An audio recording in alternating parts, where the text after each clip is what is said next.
Hello everyone, कैसे हैं आप सभी बच्चों। I am Divya from SD के क्लासेस। हमने अपने फर्स्ट पार्ट में अपने चैप्टर 1 के हाफ पार्ट को कवर किया था, जिसमें हमने देखा था कि लिविंग क्या होते हैं। आज हम अपने पार्ट 2 को शुरू करते हैं और अपने इस चैप्टर को कंप्लीट करके नेक्स्ट वीडियो में नेक्स्ट चैप्टर की तरफ बढ़ेंगे। तो चलिए देखते हैं हमारे क्या नेक्स्ट टॉपिक आने वाला है। इसमें इस वीडियो में या इस पार्ट में हम पढ़ने वाले हैं diversity in the living world. क्या डाइवर्सिटी है लिविंग वर्ल्ड में।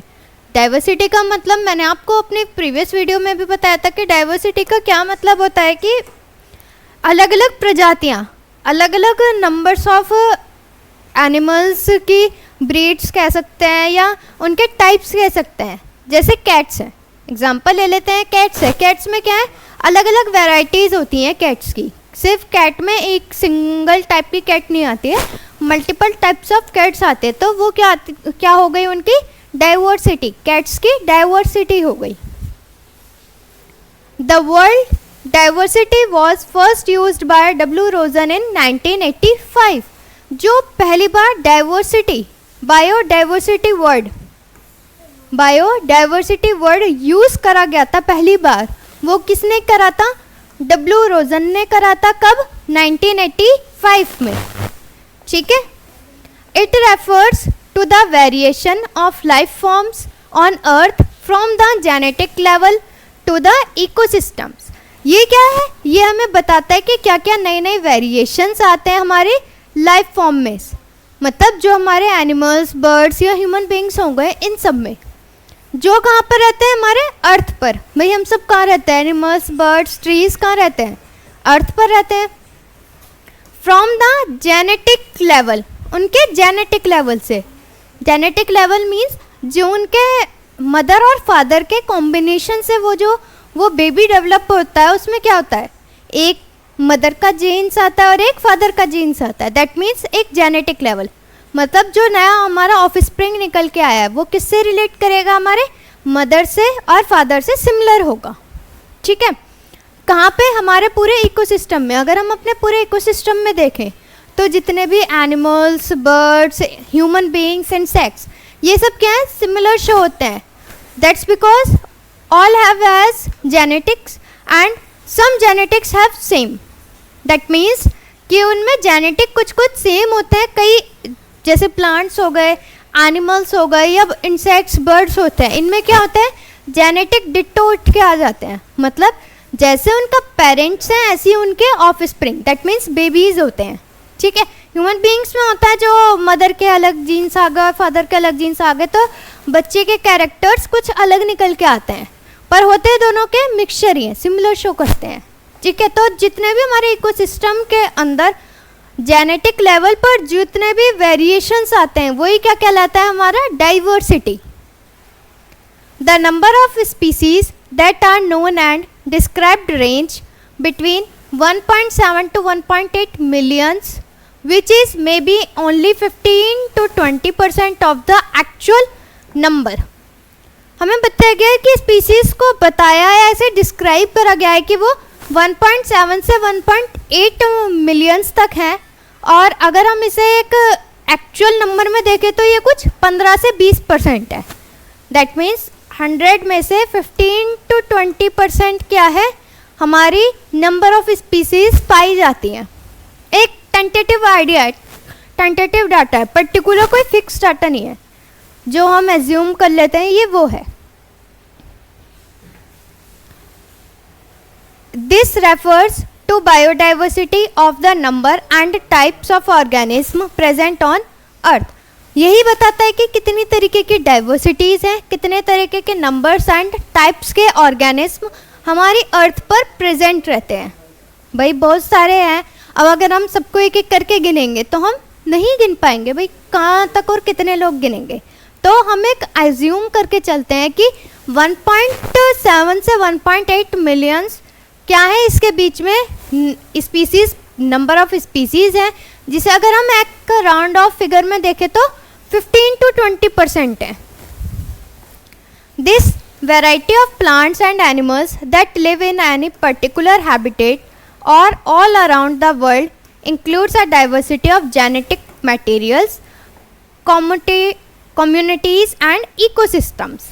जो वैरायटी होती है किसकी, प्लांट्स और एनिमल्स की, वो लिव मतलब जिंदा रहती हैं किसी भी पर्टिकुलर हैबिटेट में या फिर पर्टिकुलर एक एरिया में, अपने आसपास के वर्ल्ड के एरिया में, जिसमें वो इंक्लूड करती हैं अपने जेनेटिक मटेरियल्स की डाइवर्सिटीज़ को, मतलब अलग अलग तरीके की प्रजातियों को, अलग अलग तरीके की कम्युनिटीज़ को और अलग अलग इकोसिस्टम को। ऐसा नहीं है कि वो एक इकोसिस्टम में अपने आप को बैलेंस करके चल रही है, नहीं, मल्टीपल इकोसिस्टम में वो अपने आप को बैलेंस करके चलती हैं।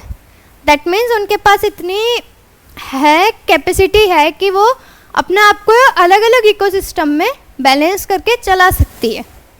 नेक्स्ट हम देख लेते हैं, नेक्स्ट टॉपिक है हमारा examples of variable aspects of diversity can be observed in the following. कुछ एग्जांपल्स दिए गए हैं जिसमें हमें कुछ एस्पेक्ट्स बताए गए हैं कि क्या क्या डाइवर्सिटी ऑब्जर्व करी जाती है, किस तरीके से हम डाइवर्सिटीज़ को ऑब्जर्व करते हैं, पहचानते हैं, देखकर पहचानते हैं, ऑब्जर्व करके कि हाँ ये किस प्रजाति की हो सकती हैं।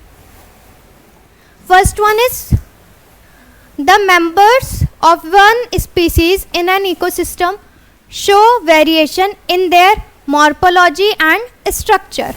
मॉर्फोलॉजी का मतलब होता है उनका स्ट्रक्चर में या उनके बॉडी शेप में अलग अलग उन्हें डिवाइड करना, उनकी एक सब कैटेगरीज बना देना according to their size, shape, structure and etcetera. तो जो नंबर ऑफ स्पीसीज होती हैं हमारे इकोसिस्टम में, उनका वेरिएशन हम कैसे देखते हैं, उनके मॉर्फोलॉजिकल और स्ट्रक्चर के बेस पर, मतलब उनके डिज़ाइन, साइज, शेप, इन सब पर हम क्या करते हैं, उन्हें एक क्लासीफाई करते हैं कि वो हमारी किस डाइवर्सिटी के हो सकते हैं। Next one is second, that is reproductive variation among species in the same ecosystem. किस तरीके से वो अपने सेम इकोसिस्टम में अपना रिप्रोडक्शन कर रहे हैं, मतलब अपने ऑफस्प्रिंग को, अपनी प्रजातियों को बढ़ा रहे हैं। Next third one is morphological variations among species of the same nature in the same ecosystem and etcetera. Morphological variations अभी बताया था मैंने, मॉर्फोलॉजी का क्या मतलब होता है, जो उनके शेप, साइज, इन सब में जो उन्हें क्लासीफाई करता है। तो मॉर्फोलॉजिकल वेरिएशंस जो होते हैं स्पीसीज़ के, वो क्या होते हैं, सेम नेचर में होते हैं और सेम ही इकोसिस्टम के अंदर हमें वो देखने को मिलते हैं। This variety of plants and animals that live in any particular habitat और all around the world includes a diversity of genetic materials, communities and ecosystems. जितनी भी वैराइटीज़ होती है हमारे प्लांट्स और एनिमल्स की, वो क्या करती है, अपना रहती हैं या तो एक पर्टिकुलर हैबिटेट में या फिर पूरे ऑल ओवर वर्ल्ड में, मतलब उन्हें किसी भी एक पर्टिकुलर हैबिटेट से कोई फ़र्क नहीं पड़ता, गर्मी है सर्दी है, वो अपना सर्वाइवल कर सकती हैं। तो जो डाइवर्सिटीज़ या वैरायटी हो गई हमारे कुछ एनिमल्स की, प्लांट्स की, वो क्या होती है, कुछ एक पर्टिकुलर डाइवर्सिटी में रह पाती हैं, हैबिटेट में रह पाती हैं, और कुछ अलग अलग हैबिटेट में अपने आप को सर्वाइव करवा पाती हैं। उनके पास क्या होता है, ऑल ओवर वर्ल्ड में वो किस किस चीज़ों को डाइवर्सिटी के इंक्लूड करती हैं, जेनेटिक मटेरियल्स को, देन कम्युनिटीज़ को एंड देन इकोसिस्टम को। ठीक है, ये एग्जाम्पल आपको पता चला होगा कि किस तरीके से वो अपने अलग अलग वेरिएबल्स को चूज करती हैं। Large variety of species studying different aspects of their lives is necessary, and to do so a universal study system is needed. From there the development of taxonomy and classification took place, which we are going to discuss here in the living world. जो large variety होती है हमारे species की, प्रजातियों की, और study करते हैं हम उन्हें अलग अलग एक्सपेक्ट्स पर, अलग अलग तरीके से, अलग अलग वजहों पर हम क्या करते हैं, उनकी स्टडी करते हैं, उनके बारे में पढ़ते हैं। देयर लाइफ्स इज़ नेसेसरी, उनकी लाइफ्स, जिंदा रहना क्यों नेसेसरी, ज़रूरी होता है। To do so a universal study system, जो हमारे पूरी यूनिवर्स का स्टडी सिस्टम है वो ज़रूरी होता है इन सारी चीज़ों को बताने के लिए या पढ़ाने के लिए। फ्रॉम देयर, यहाँ से जो डेवलप होता है वो क्या होता है, हमारा टेक्सोनॉमी एंड क्लासिफिकेशन। यहाँ नेक्स्ट टॉपिक में हम किस किस की चीज़ के बारे में पढ़ेंगे। पहला taxonomy and second one is classification, जो कि इन सब चीज़ों में होता है जिन्हें हम इस चैप्टर के अंदर पढ़ने वाले हैं अपने आने वाले टॉपिक्स में। तो हम जल्दी से देखते हैं टेक्सोनॉमी और क्लासिफिकेशन के बारे में। अब हमारा कॉन्सेप्ट आ चुका है कि टेक्सोनॉमी होता क्या है। What is the concept of taxonomy? Different species come with different names which change with languages and places. अलग अलग स्पीसीज अलग अलग नाम से जानी जाती हैं और उनमें क्या क्या चेंज होता है, उनकी लैंग्वेज में और उनकी जगह में। दैट मीन्स अगर हम किसी स्पीसीज को, किसी प्रजाति को पहचान रहे हैं तो किस बिहाफ पे पहचानेंगे कि वो होंगी तो चाहे एक ही कॉमोडिटी की, एक ही प्रजाति की, पर उनकी लैंग्वेज और उनकी रहने की जगह क्या होगी, अलग अलग होगी। Second one is a standardised naming process was necessary for scientific purpose. भाई सभी को पता है कि साइंटिफिक पर्पस के लिए उसका एक साइंटिफिक नेम होना ज़रूरी होता है। सेम ऐसे ही कि जो स्टैंडर्डाइज्ड नेमिंग प्रोसेस होगा, उसका नाम रखने का पूरा जो प्रोसेस होगा उसमें क्या ज़रूरी होगा, उसका एक साइंटिफिक पर्पस ज़रूरी होगा, एक साइंटिफिक नेम, या फिर उसका नाम उसे क्यों इस चीज़ में लाया गया, एक पर्पस होता है हर एक चीज़ का, वो उसमें प्री बताया गया होगा, प्री डिटरमाइंड होगा कि इस पर्पस से हमने इसका नाम ये रखा और इसलिए ये हमारे इस पर्टिकुलर डाइवर्सिटी में आया है। This process is called nomenclature. इस प्रोसेस को क्या कहते हैं, जो हमारा ये नेमिंग प्रोसेस होता है, इस प्रोसेस को हम क्या कहते हैं, nomenclature. But to name an organism we need to know all of its characters and features. पर जब हम किसी ऑर्गेनिज्म का नाम रखते हैं तो हमारे लिए ज़रूरी होता है कि हम उसके कैरेक्टर्स और उसके फीचर्स में पहले से जान लें। दैट मीन्स अगर हम उसका नाम रख रहे हैं, साइंटिफिक नाम रख रहे हैं, तो हमें क्या क्या जानना उसके लिए ज़रूरी होगा। सबसे पहले उसका कैरेक्टर एंड देन फीचर। जो स्टैंडर्ड आइडेंटिफिकेशन प्रोसेस होता है उसके लिए ये चीज़ें ज़रूरी होती हैं। ऊपर हमने क्या देखा, स्टैंडर्ड नेमिंग के लिए ज़रूरी होता है उसका साइंटिफिक पर्पस, और स्टैंडर्ड आइडेंटिफिकेशन के लिए क्या ज़रूरी होता है, उसके कैरेक्टर्स और उसके फीचर्स। दोनों चीज़ें अलग अलग हैं, दोनों चीज़ों को अच्छे से समझना, कंफ्यूजन मत क्रिएट करना।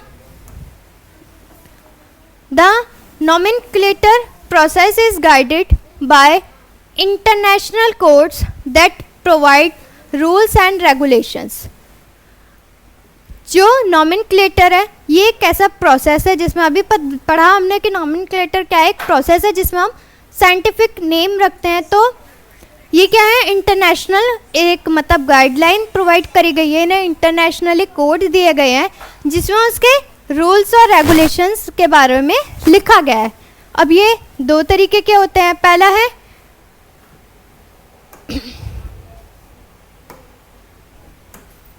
पहला है international code for botanical nomenclature, ICBN। Botanical में हम किसके बारे में स्टडी करते हैं, अपने प्लांट्स के बारे में। तो इंटरनेशनल कोड ऑफ सिस्टम ने क्या, प्लांट्स की स्टडी के लिए एक अलग कोड बना दिया और एनिमल्स की स्टडी के लिए एक अलग कोड बना दिया। प्लांट्स की स्टडी के लिए international code for botanical nomenclature ICBN, और जो सेकंड कोड है वो है international code for zoological nomenclature ICZN। Zoology में हम किसकी स्टडी करते हैं, एनिमल्स के बारे में। ठीक है, नेक्स्ट टॉपिक है हमारा बायनॉमियल नॉमेनक्लेचर। बायनॉमियल नॉमेनक्लेचर क्या होता है? Each living being has a scientific name composed of a generic name and a specific epithet. Such a two terms composed naming process is known as binomial nomenclature. Binomial nomenclature को समझ लेते हैं कि ये क्या होता है।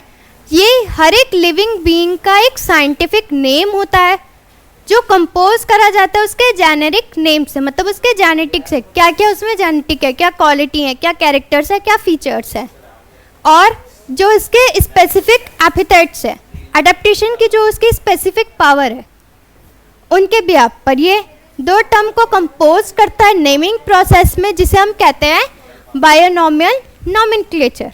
मतलब दो टर्म्स को लेकर जो भी एक नाम बनेगा, साइंटिफिक नाम बनेगा, उसे हम क्या कहते हैं, binomial nomenclature. Name with two parts, generic name genus and specific epithet species. मतलब ये दो चीज़ों से बनेगा। वो दो चीज़ें क्या क्या होती हैं, पहले उसका जेनेरिक नेम होगा जिसे हम जीनस कहते हैं, और दूसरा क्या होगा, उसका स्पेसिफिक एपिथेट्स होगा जिसे हम स्पीसीज कहते हैं। ठीक है। और जो कारोलस लिनेयस है वो क्या है, फादर ऑफ टेक्सोनॉमी है, मतलब जिन्होंने टेक्सोनॉमी के बारे में हमें बताया था। अब कुछ गाइडलाइंस और प्रिंसिपल्स बताए गई हैं नॉमेनक्लेचर की, वो देख लेते हैं क्या क्या है। कुछ 3, 2, 5 और 2, 7, कुछ 5-6 पॉइंट्स हैं, इन्हें अच्छे से समझ लेते हैं कि क्या गाइडलाइंस और क्या प्रिंसिपल्स बताए गए हैं नॉमेनक्लेचर के बारे में। पहला क्या है, it should be in Latin derived from Latin. या तो वो लैटिन में लिखा होगा या फिर वो ड्राइव्ड किया गया होगा किससे, लैटिन से। देखो नॉर्मली अगर हम कोई भी डेफिनेशंस पढ़ते हैं या कोई भी टॉपिक, किसी भी सब्जेक्ट का अगर हम टॉपिक पढ़ते हैं तो डेफिनेशन के बाद क्या होता है, it's derived from Latin word. तो सेम यहाँ पे भी नॉमेनक्लेचर का क्या गाइडलाइंस या प्रिंसिपल्स बताई गई हैं कि वो भी कहाँ से निकल के आएगा, हमारे लैटिन से ही निकल के आएगा। दैट मीन्स यहाँ पे भी हम लैटिन वर्ड का ही यूज़ करेंगे। Second one is if it is written in italics when types and underlines when hand writing. और अगर वो इटैलिक्स में लिखा होता है तो उसकी टाइपिंग्स के नीचे क्या होंगी, अंडरलाइन होंगी, और हैंड राइटिंग के नीचे भी अंडरलाइन होंगी। मतलब अगर वो कंप्यूटर से टाइप करके लिखवा रहे हैं तो भी उनके नीचे अंडरलाइन होगी, और अगर वो खुद से अपनी हैंड राइटिंग में लिख रहे हैं तो भी क्या होगी, अंडरलाइन होगी। दैट मीन्स एक पहचान बना दी। लैटिन में लिखा है तो लैटिन वर्ड्स तो हम डायरेक्ट यूज़ करते हैं, it's red from Latin word that is dash. और पर अगर वो इटैलिक्स में लिखा है तो इटैलिक्स में अगर वो कंप्यूटर प्रिंट है, कंप्यूटर से लिखा हुआ है, टाइप करा हुआ है, तो उसके नीचे एक अंडरलाइन आ जाएगी। और अगर वो इटैलिक्स में हैंड राइटिंग में लिखा है तो भी उसके नीचे क्या आ जाएगी, अंडरलाइन आ जाएगी। नेक्स्ट पॉइंट देख लेते हैं। नेक्स्ट पॉइंट है it contains 2 parties, first word is genus, second word is species. अभी हमने देखा था बायनोमियल नॉमेनक्लेचर में कि इसमें 2 नेमिंग प्रोसेस होते हैं। पहला क्या देखा था हमने, जीनस, और दूसरा क्या देखा था हमने, स्पीसीज। तो सेम इसमें भी 2 पार्ट कंटेन करेंगे। पहला क्या होगा हमारा जीनस और दूसरा क्या होगा हमारा species. Then next part is genus name starts with capital while species name starts with small letter. जो हमारे जीनस का नाम होगा वो कैसे स्टार्ट होगा, हमारे कैपिटल लेटर में, और जो हमारे स्पीसीज का नाम होगा वो कैसे स्टार्ट होगा, हमारा स्मॉल लेटर में। ठीक है। Next is name should be short, precise and easy to pronounce. जो भी उसका नाम होगा वो पहले तो छोटा होना चाहिए, उसका एक मीनिंग होना चाहिए, और प्रोनाउंसिएशन में, प्रोनाउंस करने में, बोलने में इजी होना चाहिए। ऐसा ना हो कि बहुत ज़्यादा हार्ड नाम रख दिया, छोटे के चक्कर में हम बहुत ज़्यादा हार्ड नाम रख रहे हैं। Name of the author is written is an abbreviated form after the species name. जिस भी स्पीसीज का वो नाम जिस भी ऑथर ने या जिस भी पर्टिकुलर पर्सन ने लिखा है उसका नाम, मतलब हमने पहले उसका पूरा साइंटिफिक नाम लिख लिया, उसके बाद जिस पर्सन ने उसका साइंटिफिक नाम लिखा है उसके बाद उसका नाम होना चाहिए। कि एग्जाम्पल से समझ लेते हैं कि मैंने किसी भी एक चीज़ का एक साइंटिफिक नेम लिख दिया, उसके बाद उसके नीचे क्या, मेरा नाम आएगा, दिव्या। दैट मीन्स अगर किसी भी चीज़ का साइंटिफिक नाम मैं रख रही हूँ तो साइंटिफिक नाम या उस साइंटिफिक डेफिनेशन के बाद किसका नाम आएगा, मेरा नाम आएगा। सेम यही इसके गाइडलाइंस बताते हैं कि अगर कोई भी पर्सन उसका साइंटिफिक नाम रख रहा है या कोई भी एक साइंटिफिक डेफिनेशन दे रहा है तो उसके नीचे क्या आएगा, उस पर्सन का नाम आना ज़रूरी होगा, ताकि लोगों को पता चल सके कि वो नाम या फिर वो डेफिनेशन किस पर्सन ने दी है। नेक्स्ट वन इज एग्जाम्पल दे रखा है एक, होमो स्पेनिस, ये किसका नाम है? ह्यूमन का। आज तक हमने भी नहीं पता था कि ह्यूमन का साइंटिफिक नाम क्या है, पर ह्यूमन का साइंटिफिक नेम क्या है? होमो सेपियंस। सेकेंड एग्जाम्पल्स है जो कैट का साइंटिफिक नेम बता रहा है, कैट का साइंटिफिक नेम है फेलिस डोमेस्टिका। क्या है? Felis domestica. Hope so. अब हम पढ़ने वाले क्लासिफिकेशन क्या होता है, क्लासिफिकेशन टॉपिक देख लेते हैं। As studying all individual organism separately is not possible for one person in his life time. भाई अगर एक पर्सन इतने सारे ऑर्गेनिज्म के बारे में पढ़ेगा तो पूरी जिंदगी निकल जाएगी, पर हमारे इतने सारे डाइवर्स ऑफ ऑर्गेनिज्म है, एक पर्सन नहीं पढ़ पाएगा। तो हमारे जो साइंटिस्ट थे उन्होंने क्या एक आइडिया या फिर एक ऑप्शन निकाला, क्या चीज़ करने का? क्लासिफिकेशन करने का। अब क्लासिफिकेशन करेंगे कैसे? ये आइडिया तो उनके माइंड में आ गया, पर क्लासिफिकेशन किस बिहाफ पर, किस तरीके पर वो करेंगे? तो where all organism are grouped according to similar characteristics. इसमें क्या है? जितने भी ऑर्गेनिज्म उन्होंने ग्रुप करे अपने पास रखे हैं, उनमें क्या करा? उनके कुछ सेम सिमिलर कैरेक्टरिस्टिक्स को रखा है। दैट मीन्स अगर जितने भी उनमें थोड़ी बहुत भी सिमिलर चीज़ें हैं वो सारे एक ग्रुप में आ गए, जिसमें थोड़ी भी अलग चीज़ें हैं वो दूसरे ग्रुप में चला गया। Then the concept of classification is discussed below. ये हमने छोटी सी टॉपिक कह लो या डेफिनेशन कह लो वो पढ़ी थी। अब हम इसे ब्रीफली डिस्कस करेंगे कि ये होता क्या है, क्लासिफिकेशन एक्चुअल में होता क्या है। Based on similar characteristics living beings are placed in different groups, these groups are called taxa. ये क्या है? सिमिलर कैरेक्टरिस्टिक्स पर बेस होते हैं और ये लिविंग बीइंग्स अलग अलग जगह पर अलग अलग ग्रुप्स में पाए जाते हैं। इस ग्रुप्स को हम क्या कहते हैं? टेका। This process of placing different organisms into teca is known as taxonomy. ये प्रोसेस जिसमें अलग अलग ऑर्गेनिज्म को हम प्लेस करते हैं किसी भी टेक्सा के अंदर, उसे हम क्या कहते हैं? Taxonomy. According to J.H.M. Lawrence, taxonomy handles 3 aspects.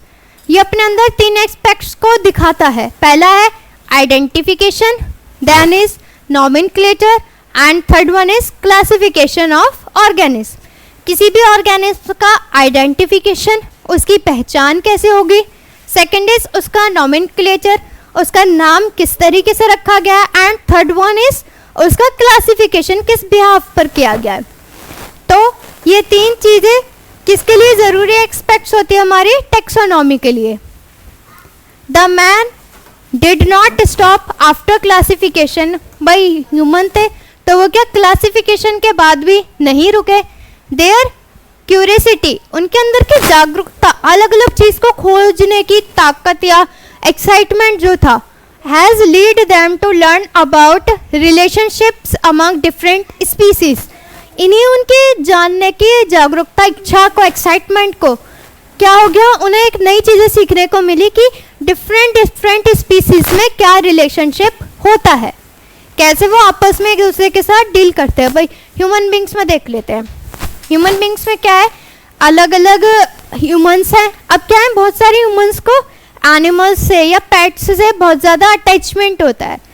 बहुत सारे लोग अलग अलग टाइप के पेट एनिमल्स या नॉर्मल एनिमल्स को अपने पास क्या करके रखते हैं? अपने साथ रखते हैं एज अ पार्टनर या एज अ फ्रेंड कह लो या एज अ पार्टनर या कुछ भी कह लो, वो अपने साथ रखते हैं। जैसे डॉग्स, कैट्स, टॉर्टॉइस, फिश, अलग अलग चीज़ों को, अलग अलग स्पीसीज़ को वो अपने पास रखते हैं। तो वो उन्हें साइंटिस्ट को उनके क्यूरियसिटी, एक्साइटमेंट नहीं रुक रही थी, जिसकी वजह से उन्होंने आगे जाके सीखा कि किस तरीके से अलग अलग स्पीसीज़ अपना रिलेशनशिप दिखाती हैं।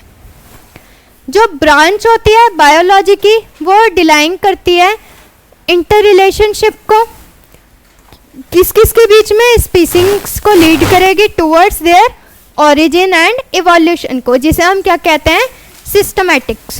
ये एक ऐसा सिस्टमैटिक सिस्टम है जिसमें वो इंटर रिलेशनशिप शो करेगी स्पीसीज का जो लीड करते हैं उनके ओरिजिन को, जहाँ से वो जागरूक हुए हैं, और उनके इवोल्यूशन को, जहाँ पर उनकी नई नई चीज़ें आई हैं, नए नए डेवलपमेंट्स हुए हैं।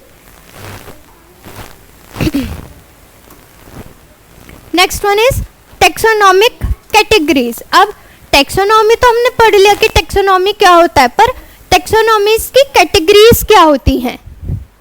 What are the categories of taxonomy?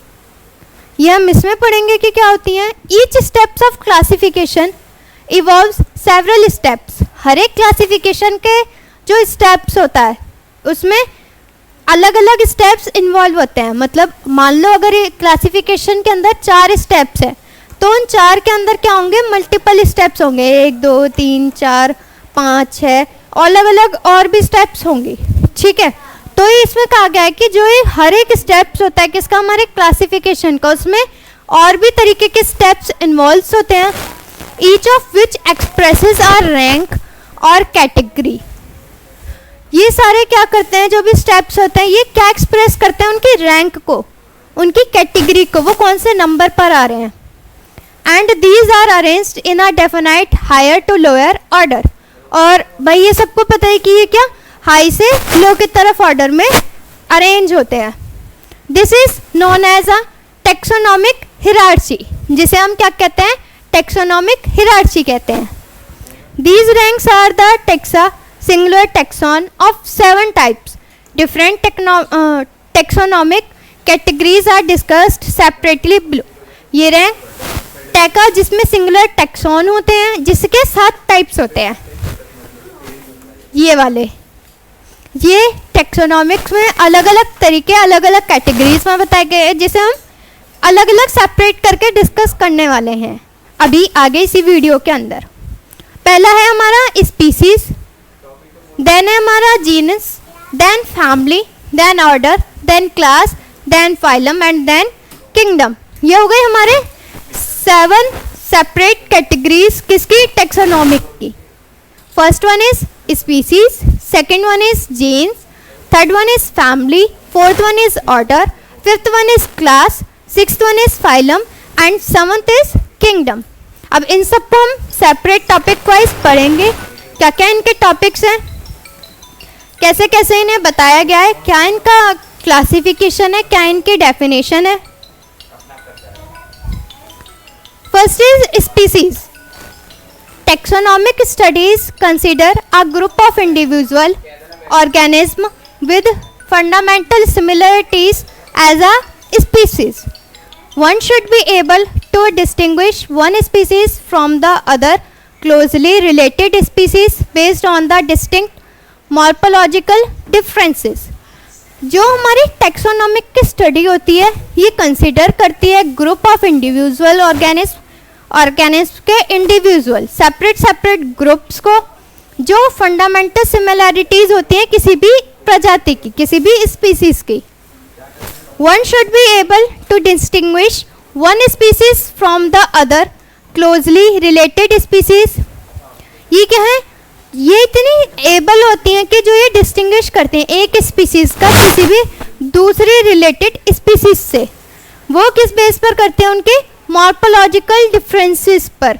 Morphological का मतलब मैंने आपको स्टार्टिंग में ही बताया था, मॉर्फोलॉजिकल का मतलब होता है उनके शेप, साइज और स्ट्रक्चर या कलर, उनकी ओबेसिटी, इन सब में जो भी डिफरेंसेस आते हैं, जो भी डिफरेंस होता है उसके बिहाफ पर।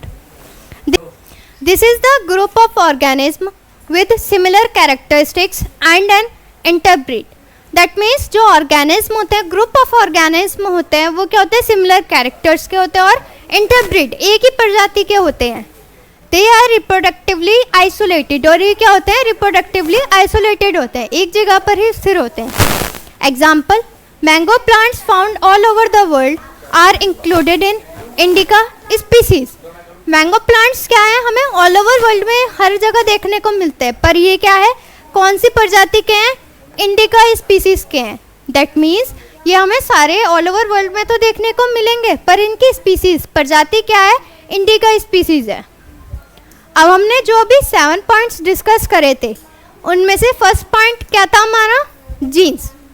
देख लेते हैं हमारा Genes comprises a group of related species which has more characters in common in comparison to the species of the other genera.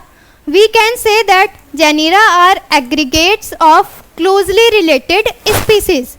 That means जो जीनस होता है वो कंप्राइज करता है ग्रुप ऑफ रिलेटेड स्पीसीज को, मिलती जुलती प्रजातियों को, विच हैज़ मोर कैरेक्टर्स, जिसमें ज़्यादा से ज़्यादा कैरेक्टर्स होते हैं, in common in comparison to species of other genera, जो कॉमन होते हैं मतलब कि उनके कैरेक्टर्स तो कॉमन होते हैं उन स्पीसीज में, जिसमें वो क्या करते हैं जीन्स के बिहाफ पर उन्हें रिलेट करते हैं, बांटते हैं, पर जो उनका कंपैरिजन होता है किसी दूसरी स्पीसीज से, दूसरे जेनेरा से, वो क्या होता है डिफरेंट होता है, सिमिलर नहीं होता है. We can say that genera are aggregates of closely related species. जो हमें ये बताया गया है कि जो जेनेरा है वो क्या है एग्रीगेट होता है, लगभग या मिलता जुलता होता है किसका, अलग अलग स्पीसीज का, जो थोड़ी बहुत सिमिलर होती हैं, पूरी सिमिलर नहीं होती हैं, थोड़ी बहुत सिमिलर होती हैं. Next is different species of similar characters are accumulated under the genus taxon. जो अलग अलग स्पीसीज हैं सिमिलर कैरेक्टर्स की, वो क्या एक्यूमुलेट करी जाती हैं किसके अंडर में, जीनस टैक्सन के अंदर में. Example Ficus religiosa and Ficus elastica are all added under the Ficus genus even though these three are entirely different plants. ये क्या है, जो हमें जो प्लांट्स बताए गए हैं सारे अलग अलग प्लांट्स हैं, पर ये आते किसके अंदर है, हमारे फीकस जेनेरस के अंदर. तो ये क्या है, इनके कैरेक्टर्स हो गए जो इसके अंदर क्लासिफाई करे जाते हैं, इसके अंदर पाए जाते हैं. नेक्स्ट टॉपिक है हमारा, या नेक्स्ट पार्ट है, नेक्स्ट स्टेप है हमारा family. Family has a group of related genera with still less number of similarities as compared to genus and species. That means जो family होती है वो क्या होते हैं, ग्रुप होता है रिलेटेड जेनेरा का, जो स्टिल कम होता है, लेस होता है नंबर ऑफ सिमिलरिटीज से, उनके सिमिलर चीज़ों से कम होता है, पर कंपेयर्ड होता है उनके जीन्स से और उनकी स्पीसीज से. मतलब ये फैमिली के अंदर क्या आता है, उनके कंपैरिजन से आता है, सिमिलैरिटीज से नहीं आता है. Families are characterized on the basis of both vegetative and reproductive features of plant species. That means इसमें हमारे दोनों टाइप के रिप्रोडक्शन के प्लांट स्पीसीज आती हैं, वेजिटेटिव वाली भी मतलब एसेक्सुअल वाली भी, और रिप्रोडक्टिव मतलब सेक्सुअल वाली भी. तो दोनों तरीके के जो हमारे रिप्रोडक्टिव की स्पीसीज होती हैं वो इसके अंदर आती हैं. नेक्स्ट, टेका of one or more genera with similar characters. ये क्या होते हैं, सिमिलर कैरेक्टर्स के होते हैं. एग्जाम्पल देख लेते हैं. Solanum, petunia, atropa etcetera are members of family solanaceae. ये क्या है, सेम इसी फैमिली के, इसलिए ये सब क्या आ गए, इसके अंडर में आ गए. Next point is order. Order being a higher category is the assemble of families which exhibit a few similar characters. The similar characters are less in numbers as compared to different genera included in a family. That means जो order होता है higher category का, वो assemble होता है किसमें, families में. उनके एग्जिबिट्स किए जाते हैं कुछ सिमिलर कैरेक्टर्स को, एंड जो सिमिलर कैरेक्टर्स होते हैं वो कम होते हैं उनके नंबर से, और कंपेयर्ड होते हैं उनके अलग अलग जेनेरा से, जो इंक्लूड होते हैं किसमें, उनकी फैमिली के अंदर. Then this taxonomic category includes related families one or more. Taxonomic category के अंदर हम क्या करते हैं, रिलेटेड फैमिलीज एक या एक से ज़्यादा को हम इंक्लूड करते हैं विथ सम कॉमन कैरेक्टरिस्टिक्स. किस बिहाफ पर, उनके कॉमन कैरेक्टरिस्टिक्स पर.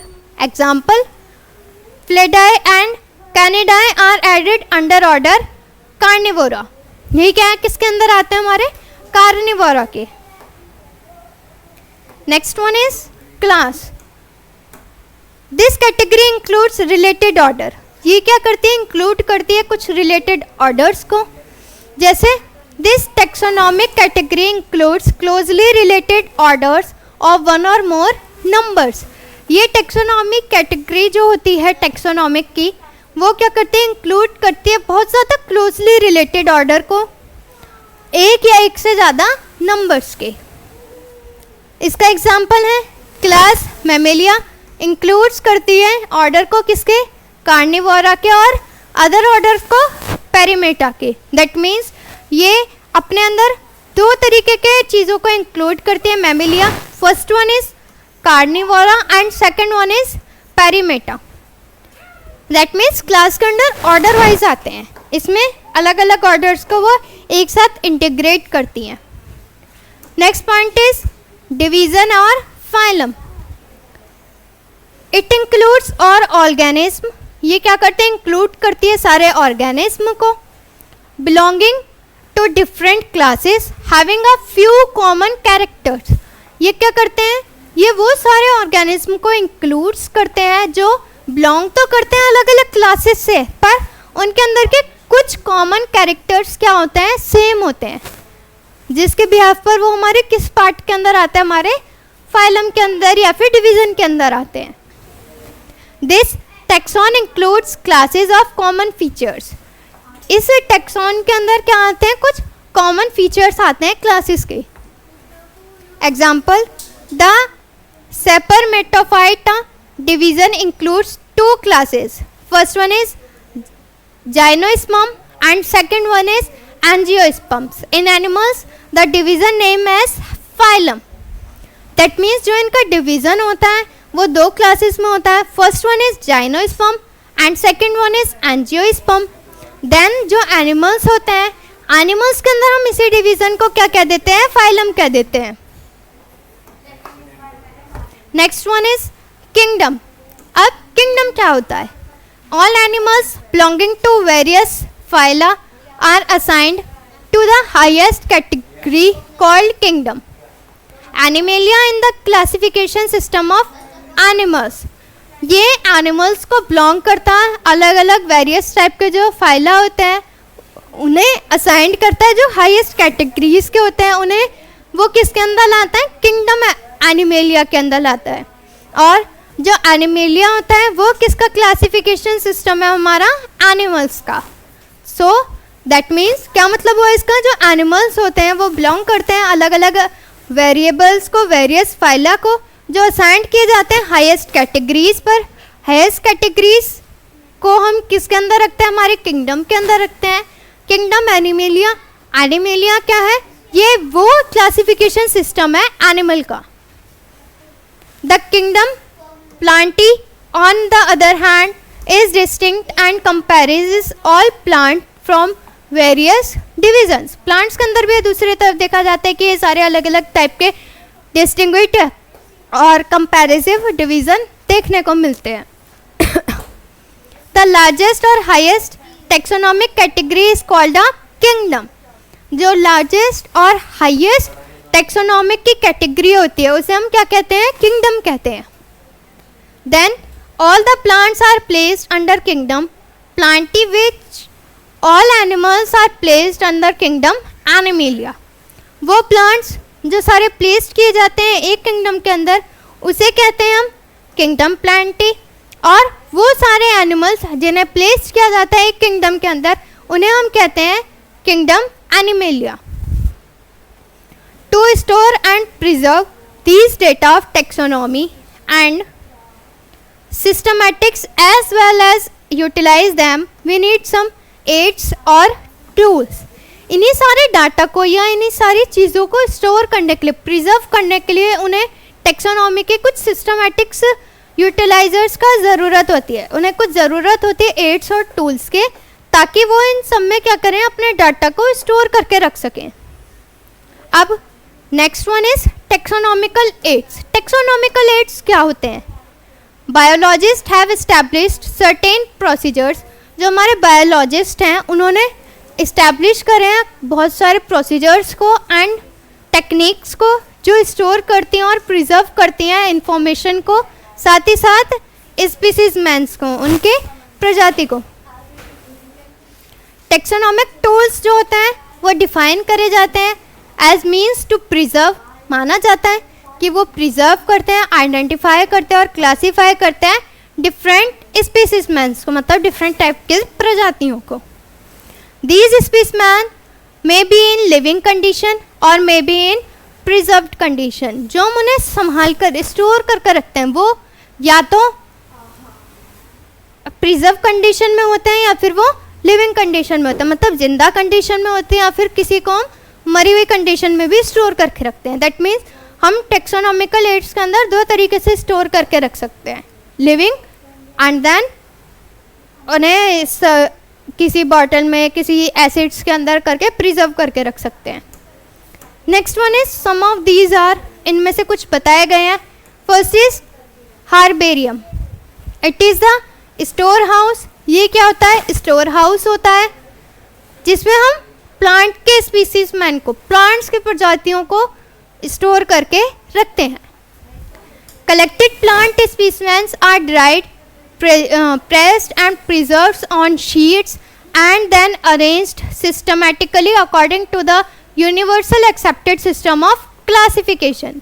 वो क्या उन्हें एसिड्स के अंदर और बॉटल्स के शीट्स से कवर करके प्रिजर्व्ड करके रखते हैं और किस तरीके से अरेंज करते हैं, जो हमारा यूनिवर्सल एक्सेप्टेड सिस्टम बनाया गया है क्लासिफिकेशन का, उस बिहाफ पर वो क्या करते हैं, उन्हें अरेंज करते हैं और तब वो अरेंज करने के बाद उन्हें वहाँ पर अपनी लेबॉर्ट्री में या जहाँ पे भी उन्हें स्टोर करके या प्रिजर्व करके रखना होता है वहाँ पे रखते हैं। Herbarium sheet contains label regarding date, place of the collection, scientific name, family, collector's name etcetera of the species man. उस प्रजाति का हार्बेरियम शीट पर क्या लिखा जाता है? ये कंटेन होता है एक लेबल को जिस पे लिखा जाता है कि किस डेट में किस जगह से वो कलेक्ट करी गई है, क्या उसका साइंटिफिक नेम है, किस फैमिली से वो है, किस नेम से कलेक्ट करा है और कौन सी जगह पर वो रखा जाता है या रखा गया है। एक पूरा प्रॉपर डाटा उस हार्बेरियम शीट पर लिखा जाता है ताकि इन फ्यूचर में अगर उन्हें कभी ढूंढना पड़े तो वो इजीली उन चीज़ों को ढूंढ सकें। It helps regarding the classification of new species. ये किस लिए किया जाता है कि वो नई नई प्रजातियों को पहचान सकें और नया नया क्लासिफिकेशन ला सकें। It provides research and job facilities of taxonomist. ये क्या करता है? प्रोवाइड करता है रिसर्च को। भाई जितने ज़्यादा हमारे पास एनिमल्स और ये सब होंगे उतनी ही ज़्यादा हम उन पर रिसर्च करेंगे तो हम कहीं ना कहीं एक नई प्रजाति का डेवलप कर देंगे। तो ये क्या होता है? रिसर्च के लिए और जॉब फैसिलिटीज़ के लिए होता है किसी भी टेक्सोनॉमिस्ट की। मतलब टेक्सोनॉमिस्ट ही तो भाई उस चीज़ पर सर्च करेंगे तो टेक्सोनॉमिस्ट की एक तो जॉब अपॉर्चुनिटी बढ़ गई और प्लस क्या हो गया, नए नए टेक्सोनॉमिस्ट को एक जॉब अपॉर्चुनिटी के लिए एक ऐसी प्लेस मिल गई जहाँ पे वो जॉब कर सकते हैं और उन चीज़ों पर रिसर्च कर सकते हैं।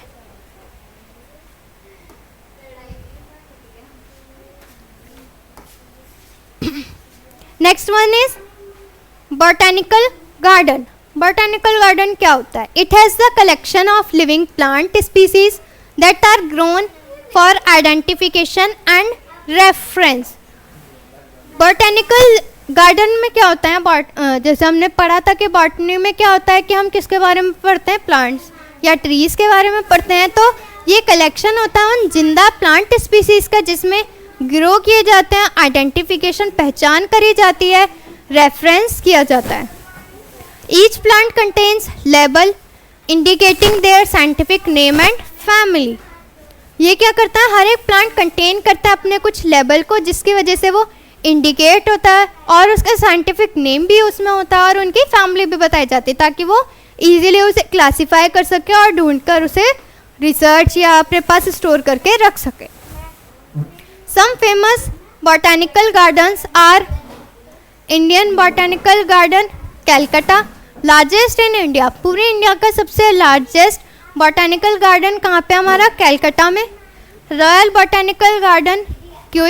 ये सबसे लार्जेस्ट है वर्ल्ड में आज की डेट में। And national botanical research institute. ये कुछ फेमस गार्डन्स और इंस्टीट्यूट है जिसमें इन सब के बारे में पढ़ाया और बताया जाता है। Helps in the conservation of endangered and threatened plant species. ये क्या करते हैं? कंजर्व करते हैं उन प्लांट की स्पीसीज को जो ख़त्म हो चुकी है या ख़त्म होने की कगार पर है। It provides materials for the study of biosystematics. ये क्या करती है? प्रोवाइड करती है मटेरियल किसका? स्टडी करने का, बायोसिस्टम्स, पूरे एक सिस्टमैटिक फॉर्म में। दैट मीन्स इसके बिहाफ पर हम इजीली स्टडी कर सकते हैं। Next one is museum. It is the repository that has a collection of various plant and animal specimens that are preserved for study and reference। ये क्या है? ये वो रिपोजिटरी है जिसमें कलेक्ट करे जाते हैं अलग अलग वेरियस टाइप्स के प्लांट्स और एनिमल की प्रजातियों को जो प्रिजर्व करी जाती हैं किसी भी पढ़ने के लिए या फिर उन्हें फर्दर रेफरेंस के लिए। जो ऑर्गेनिज्म होते हैं वो प्रिजर्व्ड करते हैं आदर इन प्रिजर्वेटिव सॉल्यूशन, या तो वो किसी प्रिजर्वेटिव सॉल्यूशन में होंगे या फिर वो किसी ड्राई फॉर्म में होंगे, और उन्हें कलेक्शन किया जाएगा या तो उनके स्केलेटन पर उन एनिमल के या फिर एक लिक्विड के अंदर। म्यूजियम हेल्प करता है उन प्रिजर्वेशन को जो कलेक्ट करते हैं प्लांट्स और एनिमल्स की प्रजातियों को। ये एक कलेक्शंस होता है जो यूज किया जाता है टेक्सोनॉमिक स्टडी के लिए, अलग अलग टेक्सा के मतलब अलग अलग डाइवर्सिटीज की स्पीसीज के लिए। दैट मीन्स इसमें हम स्टडीज करेंगे, इन्हें स्टोर करके रखेंगे और अलग अलग स्टडी करेंगे। Next one is zoological park. Zoological park में हम एनिमल्स का पढ़ते हैं। Zoological park wild animals are kept in protected environment. Zoological park में क्या होगा? वाइल्ड एनिमल्स को रखा जाएगा, उन्हें प्रोटेक्ट किया जाएगा इन्वायरमेंट से। Provides opportunity for studying the behaviour and food habitat of the animals. और प्रोवाइड करी जाती है वो अपॉर्चुनिटी जिसमें वो स्टडी करते हैं उनके बिहेवियर की और उनके फूड के हैबिटेट की। किसके? एनिमल्स के। भाई जूलॉजिकल पार्क है तो वहाँ पे क्या होंगे? एनिमल्स पाए जाएंगे। Breeding programs are carried out in zoological park. जो ब्रीडिंग के उनकी फर्दर ऑफ स्प्रिंग के जो इतने भी प्रोग्राम्स होते हैं वो सारे कहाँ पे किए जाते हैं? जूलॉजिकल पार्क में। These are important recreation centres and are used for mass awareness about wild species. ये क्या है? ये ज़रूरी होते हैं रिक्रिएशन करने के और इन्हें फर्दर यूज़ में लाने के, लोगों में ये अवेयरनेस पहुंचाने के कि वाइल्ड स्पीसीज आज भी प्रेजेंट्स हैं कुछ जूलॉजिकल पार्क्स में। Important research tool for studying animals behaviour and life.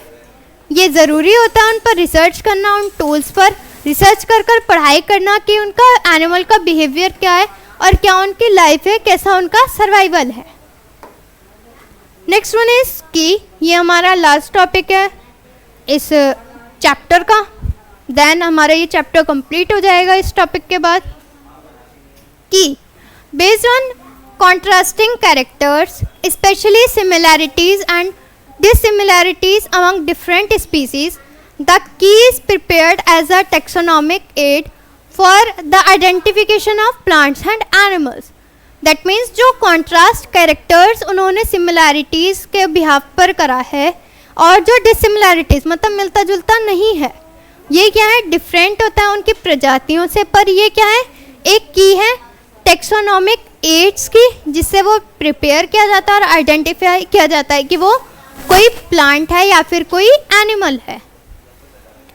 ये दो अपोजिट ऑप्शंस होते हैं अलग अलग कैरेक्टर के जो गिवन किए जाते हैं, उनके चॉइस को बढ़ावा देते हैं अलग अलग स्पीसीज में। Then through we need different taxonomic key for different taxa. अलग अलग टेक्सोनॉमिक की ज़रूरत होती है अलग अलग टेक्सा में। Then apart from these aids, इस एड्स के अलावा flora, manuals, monographs and catalogues also help us to identify, classify and name different species. इन एड्स के अलावा, इन चीज़ों के अलावा, जितनी भी चीज़ अभी तक हमने पढ़ी हैं उन चीज़ों के अलावा फ्लोरा हो गए, मैनुअल्स हो गए, मोनोग्राफ्स हो गए या अलग अलग कैटलॉग्स हो गए, ये भी हेल्प करते हैं आइडेंटिफाई करने में या फिर क्लासीफाई करने में उन अलग अलग डिफरेंट टाइप की स्पीसीज़ के बारे में।